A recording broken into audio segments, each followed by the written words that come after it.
Today, we're going to dig into the story behind one of the most familiar names on the entire planet.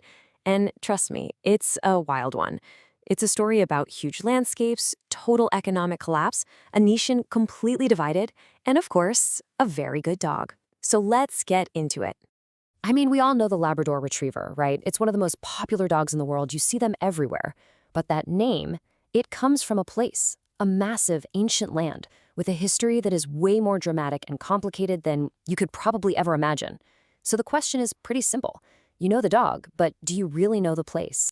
All right, so let's start with what we all know and love. That friendly face before we take a journey into the wild, contested land that actually gave this breed its name. So you've got your three official colors, black, chocolate, and yellow. Seems pretty straightforward, right? Well, the genetics behind these three coats are actually a perfect example of how science can be just incredibly elegant. And we are absolutely going to come back to this, I promise, because it's a fantastic story all on its own. But first, let's talk about the place. Okay, so we're leaving the dog park and we're heading way out into the North Atlantic. We're talking about a place with a history that is deeper, older, and frankly, way more turbulent than most countries on Earth. 9,000 years. Just think about that number. That's how far back human history goes in this place. Long before any European sails ever showed up on the horizon, this was home to peoples like the Maritime Archaic, the Dorset culture, and later on, the Beothuk, the Innu, and the Inuit. This is no new world. It is an ancient one. You know, the first Europeans to actually land here were Vikings, believe it or not. They set up a small settlement around the year 1000. But the wave that changed everything, that started in 1497 when John Cabot arrived. And that kicked off centuries of European exploration, settlement, and conflict, all leading up to England formally claiming the territory in 1583. So what was it that drew them all here, across that treacherous Atlantic Ocean? Well, it was one thing, really. Fish. Specifically, cod. The Grand Banks, just off the coast of Newfoundland, were the richest fishing grounds in the world. This single resource built the entire colony's economy and basically shaped its destiny for the next 500 years. But here's the thing. An economy built on just one resource is, well, it's fragile. And as Newfoundland barreled into the 20th century, its fierce independence and its reliance on the old ways would be put to the ultimate test. And that test would lead to a crisis that would change it forever. You have to go back to the 1860s, when the Dominion of Canada was first being formed. Newfoundland was invited to join. And their answer? Hard no thanks. They had their own unique identity, they had strong trade ties with Britain and the US, and they were terrified Canadian taxes would absolutely destroy their fishing economy. They were a proud, self-reliant British colony, and they saw no reason at all to team up with their mainland rivals. Now that fierce independence carried them for decades, but then the Great Depression hit. And it didn't just hit Newfoundland, it was like a tidal wave. The price of fish, their main export, completely collapsed. The government, which had borrowed tons of money to build things like a cross-island railway, suddenly found itself drowning in over $100 million of public debt. And the scale of this crisis was just staggering.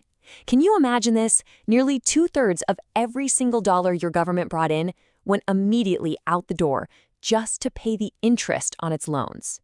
The country wasn't just in trouble, it was completely bankrupt. They literally could not afford to govern themselves anymore.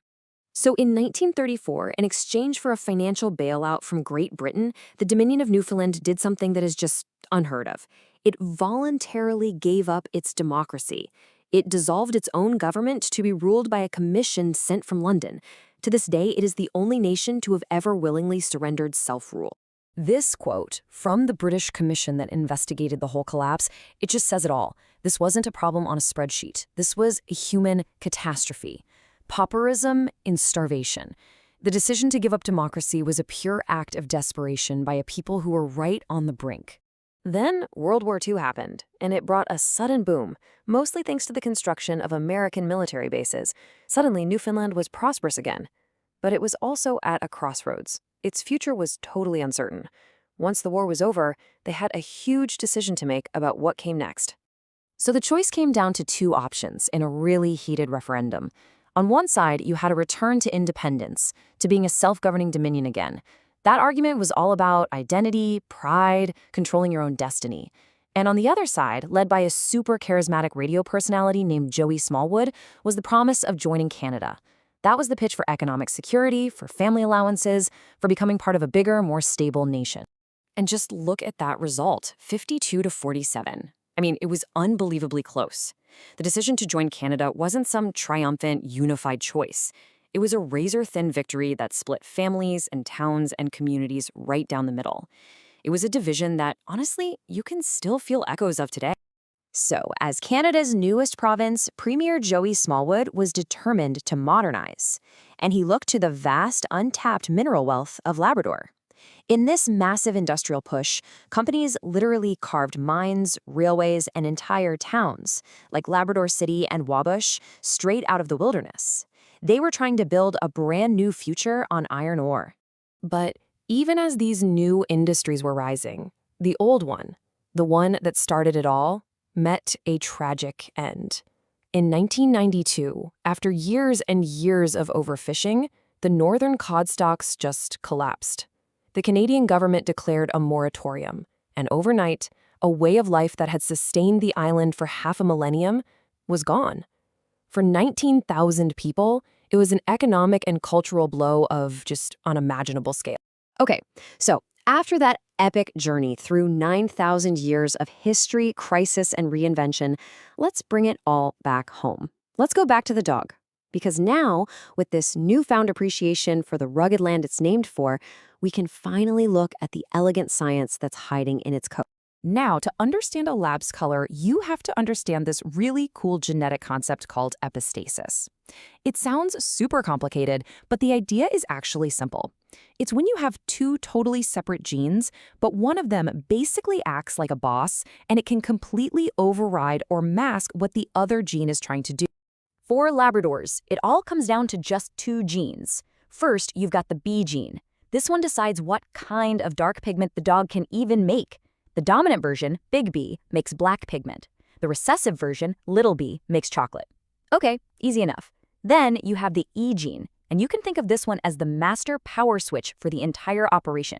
It decides whether any of that dark pigment actually gets put into the fur at all. This table shows you exactly how it works. So, if the pigment gene says make black or make chocolate, and that E gene power switch is on, you get a black or a chocolate lab. Simple. But look at that bottom row.